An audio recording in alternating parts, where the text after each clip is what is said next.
Ministry of Foreign Affairs says every citizen has a right to work abroad but must do according to official procedures.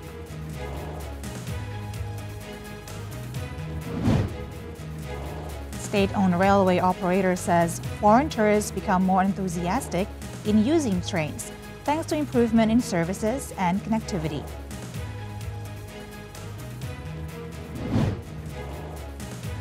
Czech history and winter sports enthusiasts come together in Smířovka, Czech Republic, to recreate tradition of skiing on wooden skis.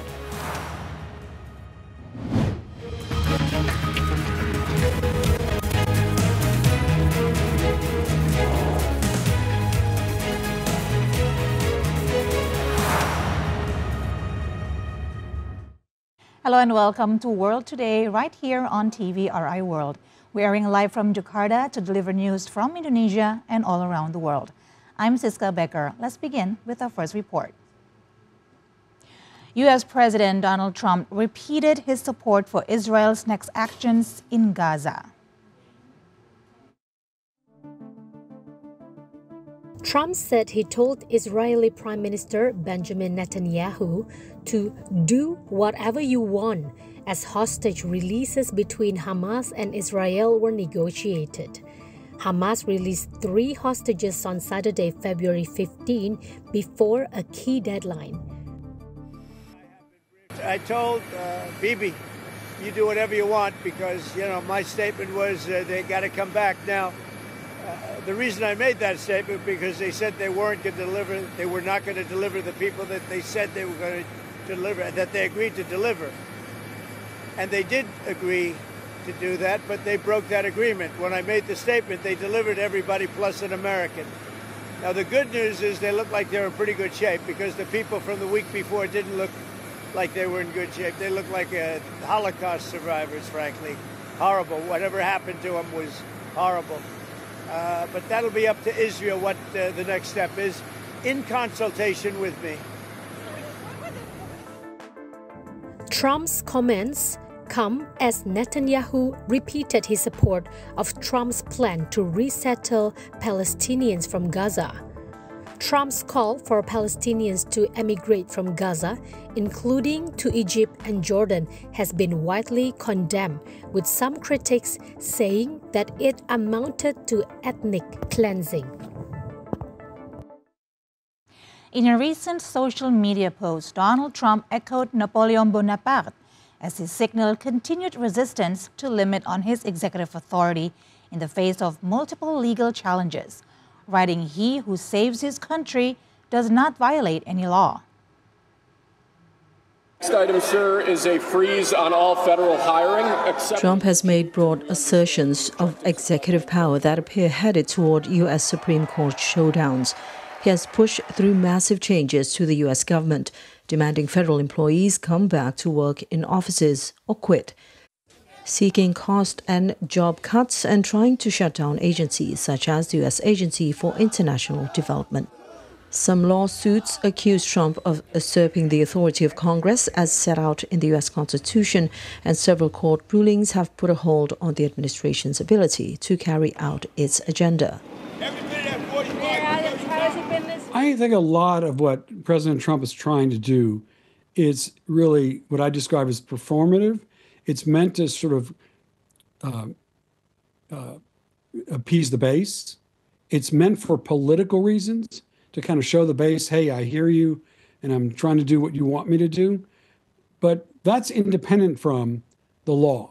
And the fact that the president does not make it legal. In our system of government, the fact that any government official does something does not make what they do legal. The Constitution is what makes it legal. Michael Gerhardt of UNC, who served as special counsel to the presiding officer, Senator Patrick Leahy, during the second impeachment of Trump in 2021, said the courts have largely ruled against Trump so far. Palestinians in Rafah condemned the American weapon supplies sent to Israel earlier on Sunday. The residents of Rafah said America has always supported Israel and backed it against the Palestinian people. Mahmoud Youssef, a resident of Rafah, said that America is the main enemy for the Palestinian people. Through their experience in years, America is still the only state that uses the veto against the benefits of the Palestinian people, against the peace agreement, against the ceasefire. Israel has received a shipment of heavy Mk-84 bombs from the United States after U.S. President Donald Trump lifted a block imposed on the export of the munitions by the administration of predecessor Joe Biden, the Defense Ministry said on Sunday. The Mk-84 is an unguided 2,000-pound bomb which can rip through thick concrete and metal, creating a wide blast radius. The Biden administration sent thousands of 2,000-pound bombs to Israel after the October 7, 2023, but later held up one of the shipments. The hold was lifted by Trump last month. Residents of an Austrian town gathered on Sunday near the site of a stabbing attack the previous day, in which a teenager was killed and 5 others wounded. Meanwhile, a Syrian man recalled on Sunday the moment he drove his vehicle into an attacker carrying out a deadly stabbing rampage in an Austrian town and stopped him from doing more harm. Stefano, another resident originally from Italy, said he was not afraid but worried others might begin to fear migrants living in the city as a result of the attack. Authorities said the suspect, a Syrian asylum seeker, was being charged with murder and attempted murder in the attack on Saturday, and according to their investigations, had sworn allegiance to Islamic State and was radicalized online.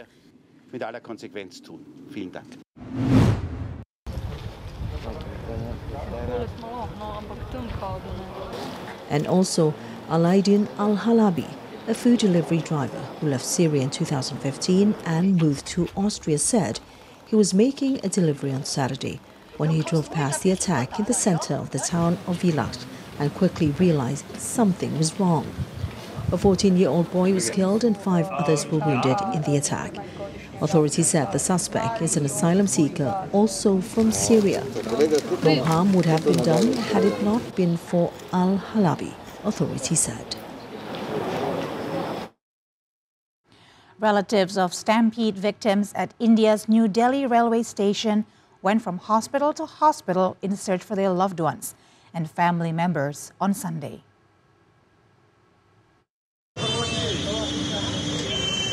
The stampede occurred at about 8 p.m. on Saturday on 2 platforms where passengers were waiting to board trains to Prayagraj city, where the Mahakumbh is taking place, media reports said. At least 18 people, including 5 children, died in the stampede.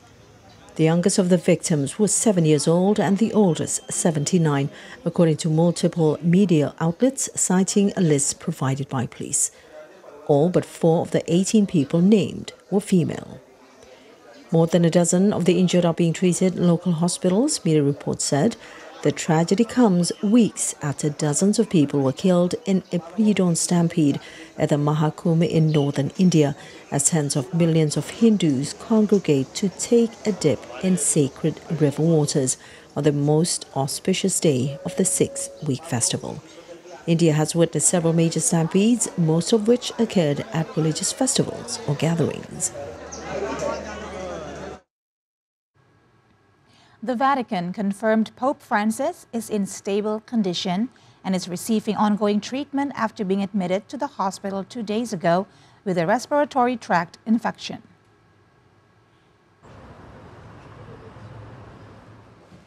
Pope Francis is in a stable condition and his treatment is continuing, the Vatican said on Sunday, after he was admitted to hospital 2 days ago with a respiratory tract infection. He spent the afternoon alternating between resting and reading, it added. Francis was admitted to a Rome hospital on Friday with a respiratory tract infection. His doctors have ordered him to rest, and he was unable to deliver his regular Sunday prayer to pilgrims in St. Peter's Square.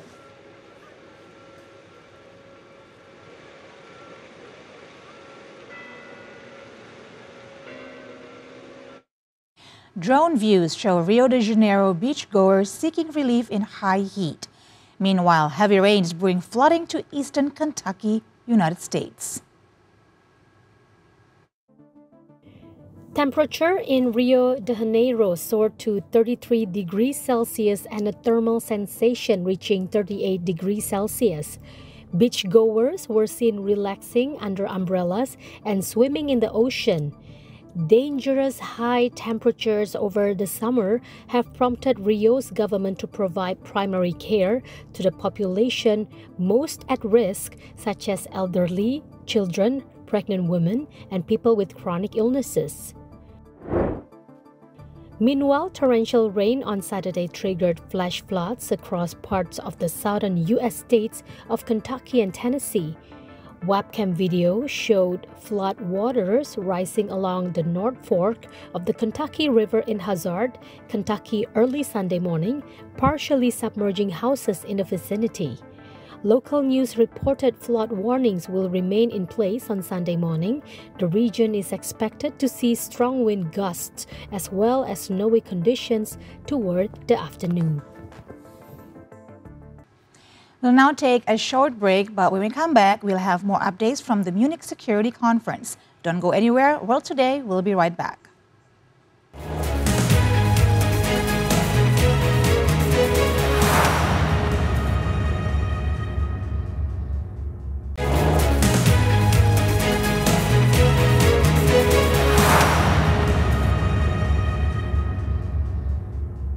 Welcome back to World Today, right here on TVRI World with me, Siska Becker. For the next report, we'll go to Germany. U.S. Vice President J.D. Vance told the Munich Security Conference that he was worried about restrictions European allies have made on freedom of expression and common democratic values. Meanwhile, on Friday, German Defense Minister Boris Pistorius called remarks made by U.S. Vice President J.D. Vance about Europe not acceptable. Instead of making comments on Ukraine and possible peace talks with the U.S., Vance told the audience that freedom of expression seemed to be on the decline. He called on European governments to show more acceptance of opposition voices. The Munich Security Conference, an annual gathering of world leaders, military officers and diplomats, began in the Bavarian city on Friday. The conference will continue over the weekend, with the war in Ukraine expected to be one of the top issues on the agenda.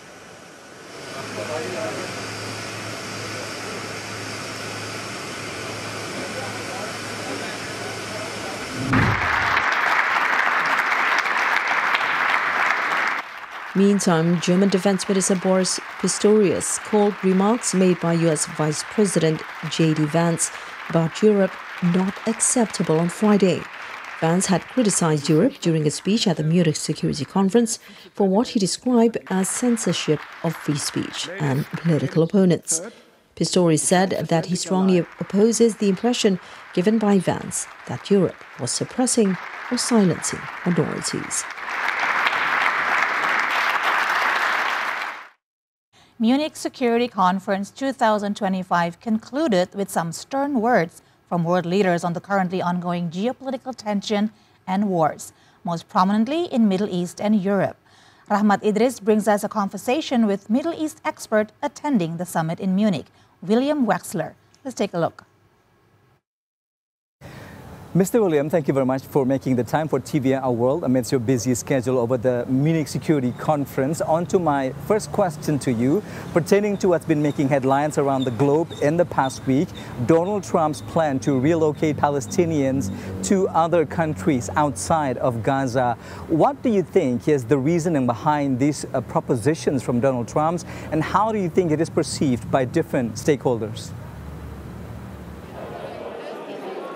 The idea is being perceived terribly, of course. Neither the Palestinian people nor the Arab countries want to see Gaza ethnically cleansed of its people. President Trump undoubtedly knows that, so one has to ask why he's saying that. I don't think that Donald Trump believes that the United States will own and ethnically cleanse Gaza as much as I believe that he doesn't believe that the United States is going to buy Greenland or that Canada will become the 51st state. But he's saying all these things because he believes that it brings him greater leverage for the negotiations to come. It's far more important to pay less attention to what Donald Trump says and to pay more attention to what he wants. And what he wants in terms of Gaza is for the Palestinian leadership and the wider Arab leadership to come forward with a proposal that actually solves the problem. The problem, as he understands it, is that Hamas is still in charge in Gaza. And I think President Trump believes, and I think correctly so, that none of the positive scenarios that we can imagine are at all possible as long as Hamas remains in control of Gaza.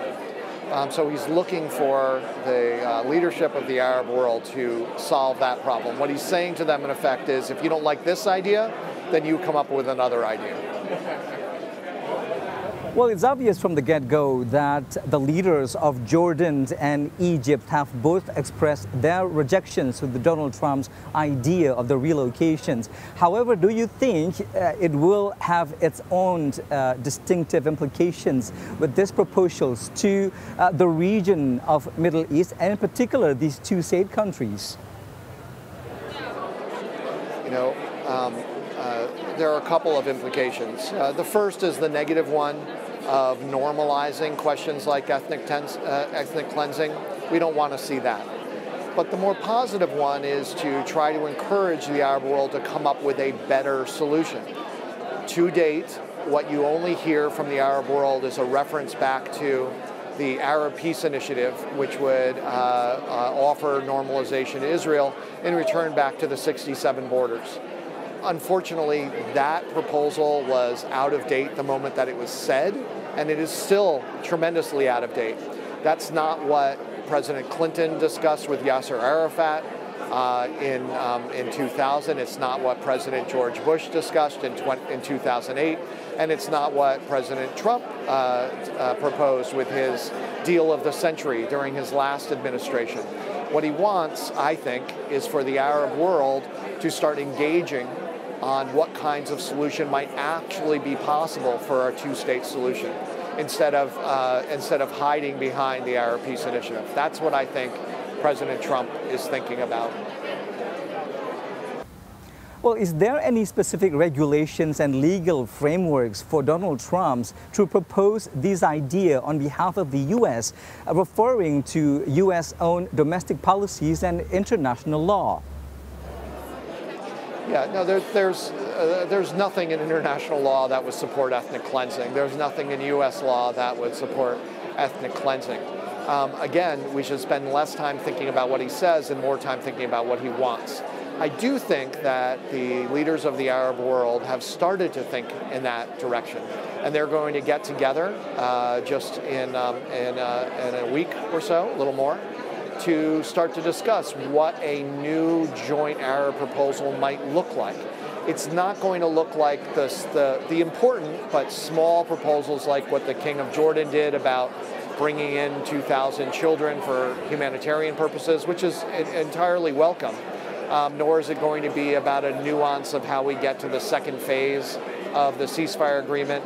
I think what Donald Trump is looking for is a big idea that marries his big idea, that can be done instead of his big idea. And that's what he's looking for from the Arab world.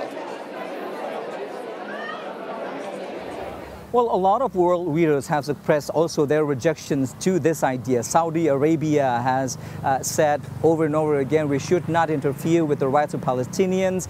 Emmanuel Macron, the French president, says we have to respect each and every rights of Palestinians. And also, I mentioned earlier, Jordan and Egypt. Well, bring us the sense of how participants and delegates at Munich Security Conference react to this, Mr. William.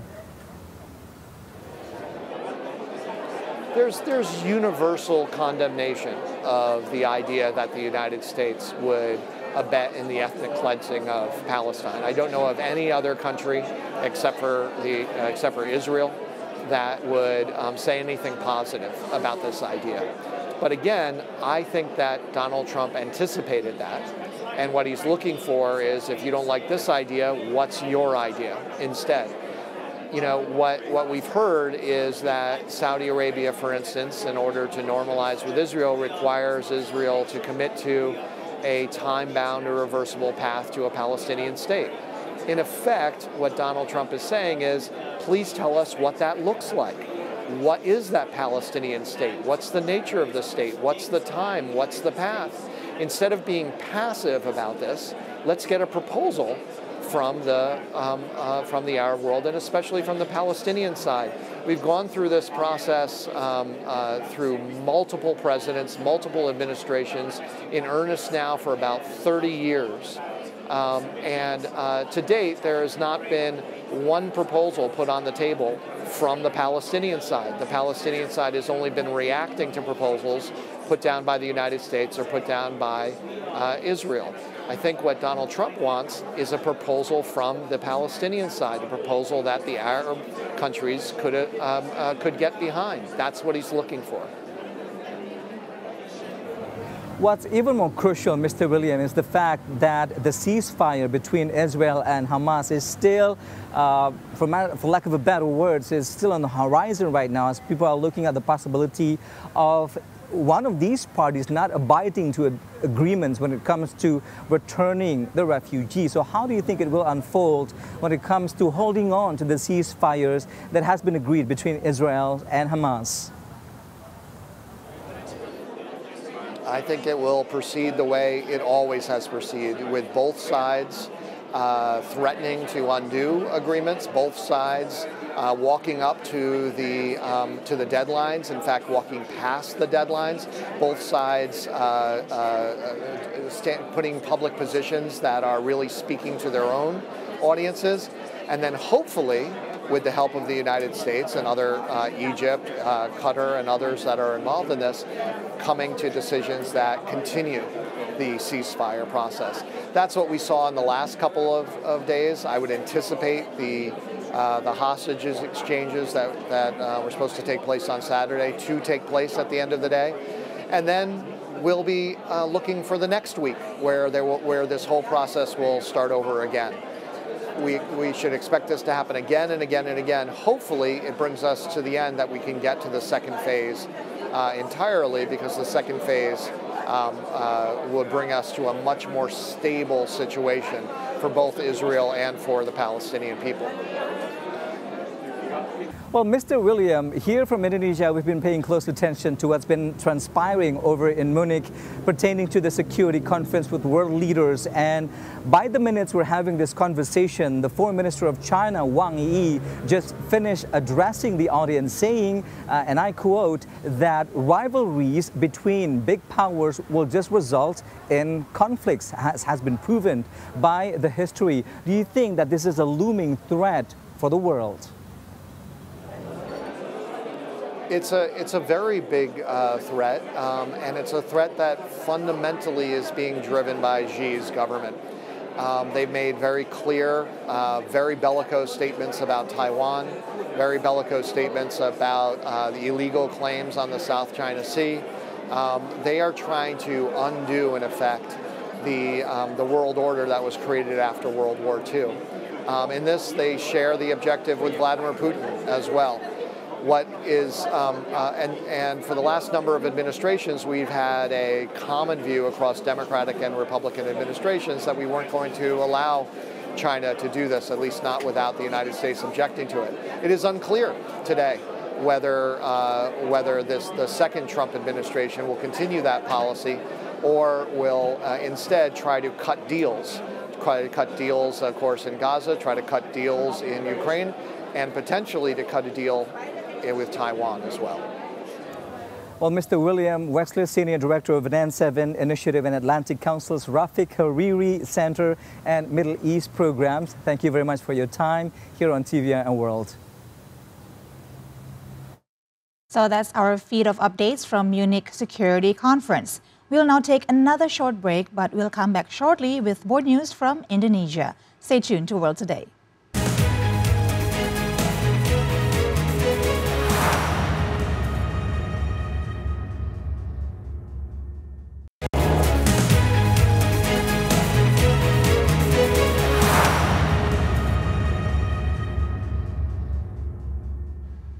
Thank you for staying with us right here on World Today on TVRI World. Let's continue with the news. The Indonesian embassy in Warsaw announced Ambassador to Poland Anita Lydia Luhulima passed away on Saturday at 10:12 p.m. Indonesian Western Time in Jakarta. Indonesian ambassador to Poland Anita Lydia Luhulima passed away on Saturday at the age of 57 years old. Anita was appointed as Indonesian ambassador to Poland by President Joko Widodo in November 2021. During her tenure, Anita led the Indonesian embassy in Warsaw to promote trade, investment, and tourism. One of the activities organized under Ambassador Anita was Warsaw Food Expo in 2023 and 2024, which featured 12 food and beverages companies from Indonesia. Anita has been placed in funeral home of Gatot Subroto Hospital in Jakarta. The final mass for Anita will be held on Tuesday, February 18 at 11 a.m. and she will be laid to rest at Tanah Kusir Public Cemetery. Other diplomats and colleagues conveyed condolences of Anita's passing. Indonesian Ambassador to Slovakia, Pribadi Sutiono, and Indonesian Ambassador to Kazakhstan, Fajrul Rahman, called Anita as a kind and influencing figure. Foreign Affairs Ministry said hundreds of Indonesians were facing death sentence overseas, and many of them are on close neighbor Malaysia's death row. Deputy Foreign Affairs Minister Armanata Nasir said 157 Indonesians were facing death sentences overseas. Most were on drugs misuse and murder cases. He added that more than 140 people in the death row were in neighboring Malaysia. To handle these cases, the ministry has issued Ministerial Decree No. 42, year 2024 on guidelines to assist Indonesian citizens facing death sentences. The guideline aims to increase efforts of Indonesian representative offices in providing legal aids and diplomatic assistance.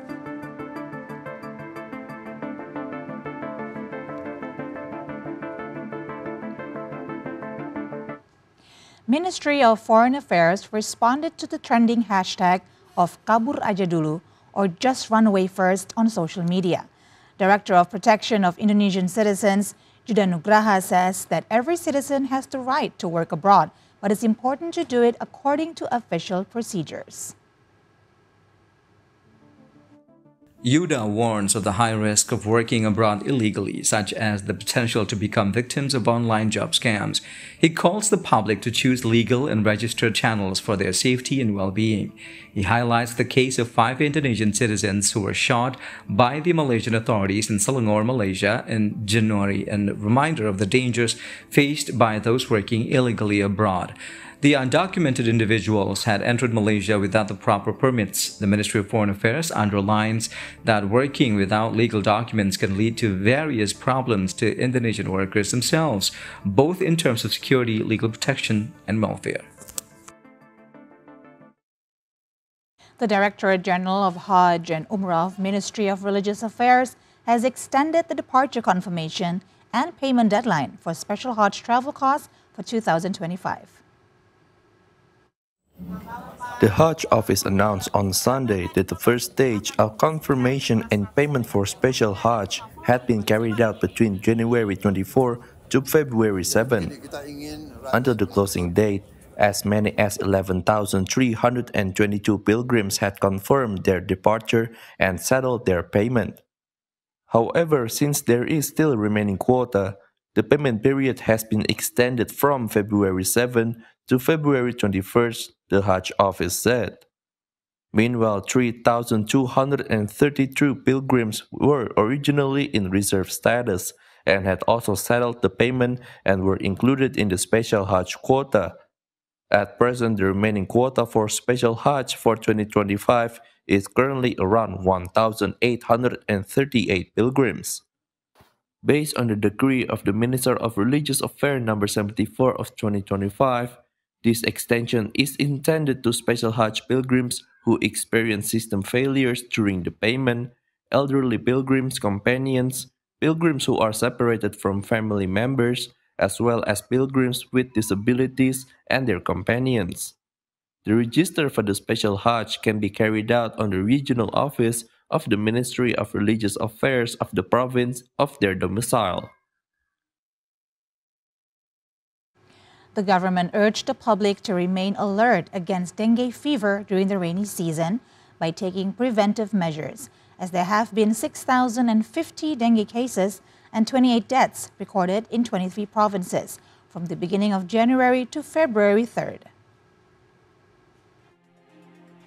Director of Infectious Diseases at the Health Ministry, Ina Agustina Isturini, says a number of provinces in Indonesia have seen surging dengue cases, including Jakarta, East Java, Central Java, and West Java. Data from the ministry shows that Indonesia recorded 244,409 dengue cases with 1,430 deaths in 2024. As of January 23, 2025, Jakarta alone saw 257 cases. Other areas which have seen increasing cases are East Java, Bali, Lampung, and West Java. Agustina also underlines the low public awareness of dengue symptoms, where many consider fever as a common symptom and they only seek help in worsening conditions. She says fever on the 4th or 5th day can be a critical period which can cause dengue shock and complications. Better public awareness of the 3M Plus approach to preventing dengue is important to reducing the spread of the disease. Rescue mission in Maros, South Sulawesi, has evacuated a body of a flood victim in the district after it was found floating in the river. The massive flooding in the Regency have left 3 residents dead. Head of Maros Disaster Mitigation Agency, Towadeng, confirms the body found floating in the Tanarili River was a victim of the recent flood. The evacuation began with reports from residents who saw a floating body, and a rescue team was immediately deployed to retrieve the victim. After being successfully evacuated, the victim's body was taken into a hospital for further examination and identification. The massive floods that hit Maros district in South Sulawesi has left 66 villages submerged, with over 100,000 residents affected and 3 people killed. The flood in Maros district occurred on Tuesday, February 11, and lasted until the following day. A rescue mission has earlier found 2 bodies on Thursday.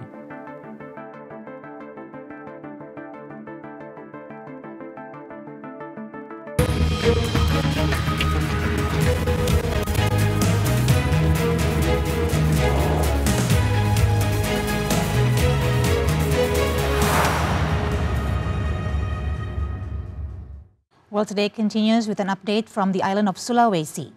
Residents in a rural area in North Gorontalo have recently experienced an unusual weather phenomenon, causing jelly-like droplets in their village. The Meteorology, Climatology, and Geophysics Agency says there are 3 possible causes of this bizarre event. Head of Gorontalo Weather Office Cucu Kusmayancu says there are 3 factors which can cause the phenomenon of jelly-like rain in the Leao village in Tomilito district of North Gorontalo on Saturday, February 15. The first factor is a biological process where small marine animals such as jellyfish or plankton can be lifted into the atmosphere by storms or strong winds. The gelatinous particles from the organisms then fall with the rain. The second factor is meteorological, where strong winds can lift materials from the surface of the ocean or ponds and carry them into the atmosphere, where they then fall as rain. The third factor is pollution or waste. Although this is rare, but industrial waste or water pollution can produce jelly-like gelatinous material. The jelly-like droplets phenomenon was first noticed by the Leao villagers after rain on Saturday evening left jelly grains on the ground. Residents who were surprised then recorded the occurrence as it was their first time seeing such an unusual event.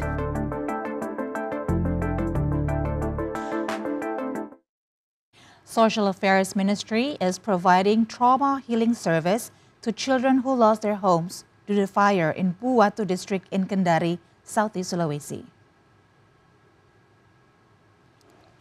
Psychological Support Service at Social Affairs Ministry in Kendari conducted trauma healing for children whose homes were burned in Puwatu sub-district in Kendari on Friday.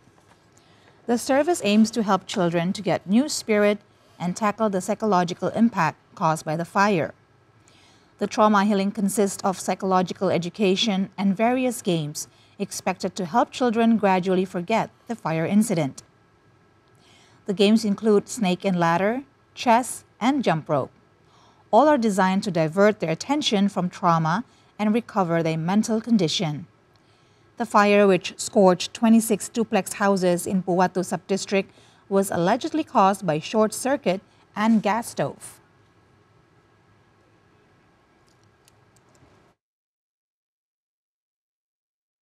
Minister of Communication and Digital Affairs Mutia Hafid said Indonesia has the potential to become one of the leaders in adopting artificial intelligence among developing countries. Speaking at the opening of Indonesian Women Journalists Forum Congress held virtually on Saturday, Minister of Communication and Digital Affairs Mutia Hafid said she recently had a meeting with President of France Emmanuel Macron at the AI Action Summit in Paris. Mutia explained that Europe, particularly France, is trying to be a leader in AI, competing with the US and China. Mutia said that AI should not only be dominated solely by major countries, but must also consider developing countries, including Indonesia. She emphasized the importance of cooperation among the Global South countries in the development and implementation of AI technology. This is to ensure that these countries, which comprise of developing nations in Asia, Africa, and the South Pacific, not only become market, but can also contribute to global AI innovation and development. Mutia hoped the Indonesian Women Journalists Forum Congress 2025 could help preparing women journalists to adapt to the rapid development of AI, so that the information shared become more accessible and have higher quality. State-owned railway operator Kereta Api Indonesia says foreign tourists have become more enthusiastic in using trains, thanks to the improvement in services and connectivity.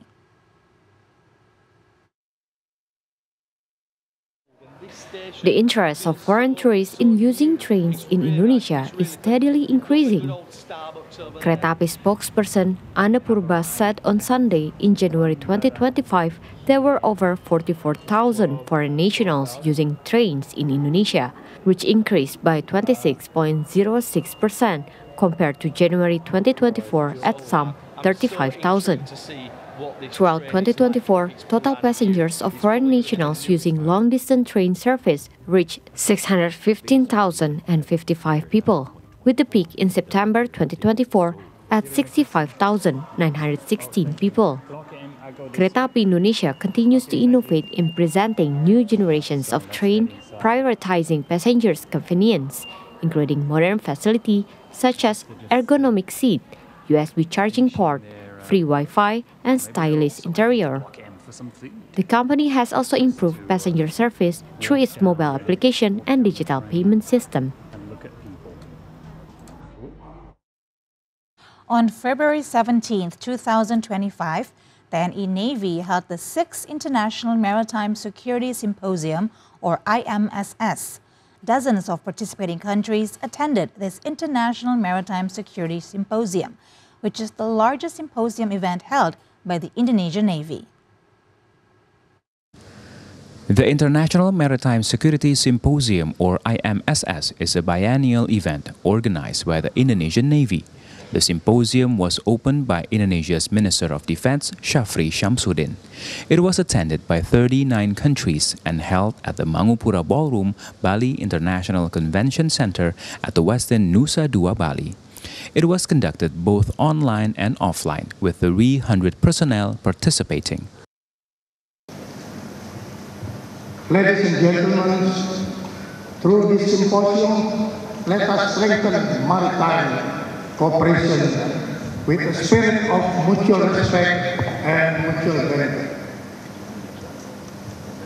I encourage all participants to actively engage in the discussions to success this symposium that will be reflected in its contribution to the building of peaceful, stable, and prosperous in the Indo-Pacific region. The 6th IMSS in 2025 discussed challenges and opportunities related to maritime security with a focus on technology and cooperation.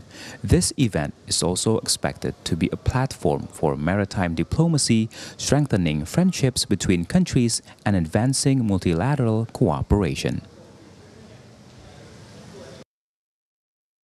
On February 17th, the TNI Navy hosted the 6th International Maritime Security Symposium, or IMSS, in Bali.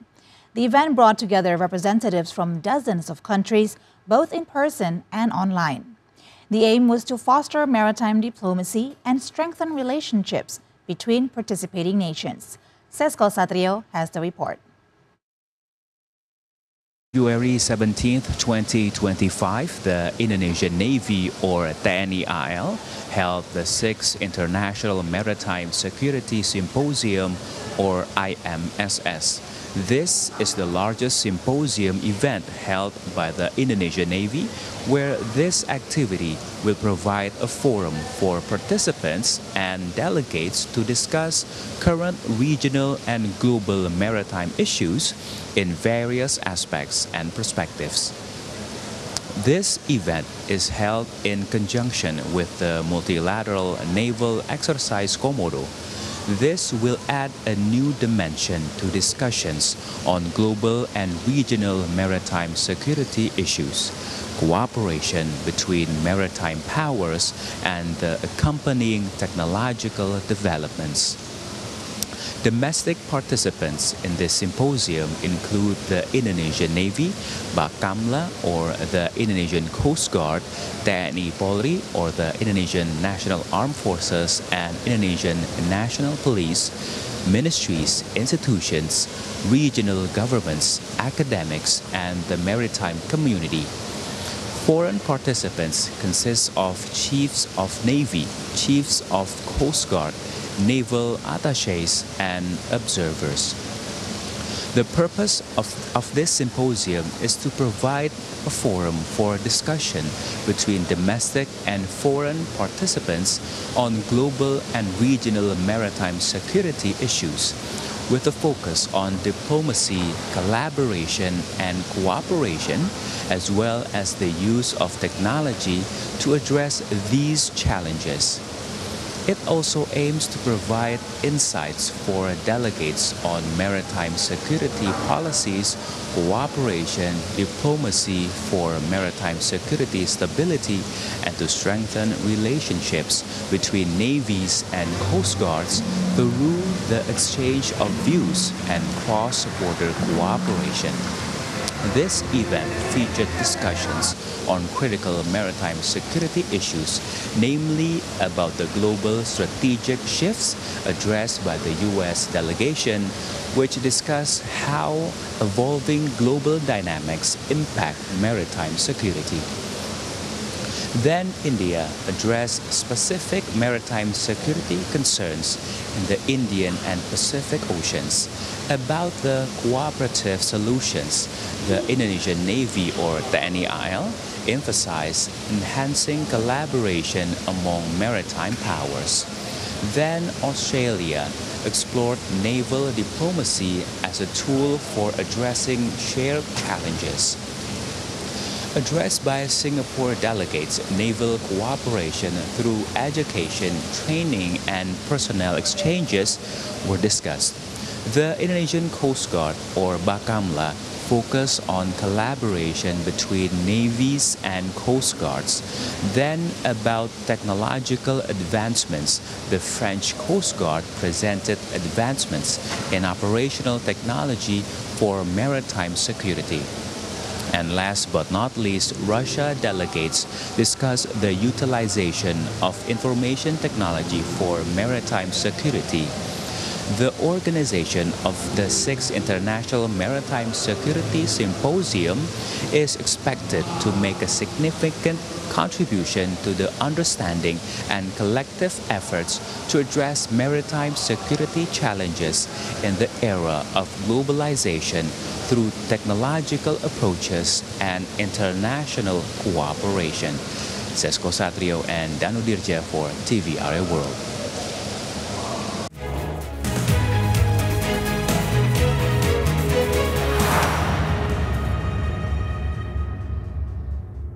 The Ministry of Sports and Youth says the standardization of Indonesian-made sport products are essential to compete with international brands. More details are coming up next on Sports Highlight.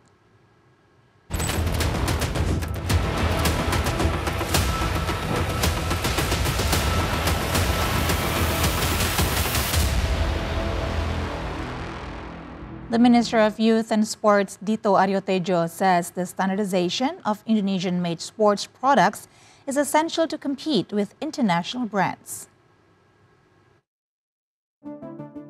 Minister of Youth and Sports, Dito Aryotejo, said on Sunday, Indonesia must excel to create sports products for the global market.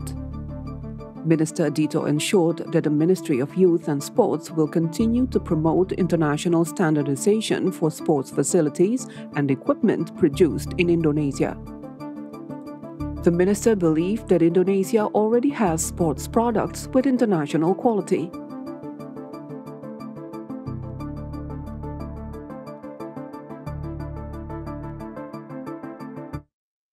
Czech history and winter sports enthusiasts came together in Simizovka, Czech Republic recently to recreate the tradition of skiing on wooden skis. Let's take a closer look. Participants took to slopes racing, slaloming and jumping off ramps while wearing old-fashioned period costumes. These skis made from ash wood require more skill and precision than modern equipment. Organizer Vladimir Kahanek, one of the founding fathers of the event, stated that it began as a small gathering of just 6 people nearly 30 years ago. Over time, it has grown into a much-loved annual tradition, with dozens of participants now coming to celebrate the historical aspects of the sport. Carpenter Richard Hautzler, who is passionate about skiing with wooden skis, explained the challenge these skis present. Participants enjoyed the atmosphere, historical aspects, and meeting new friends. The event is a testament of the sustainability and beauty of traditional skiing, drawing both locals and tourists alike.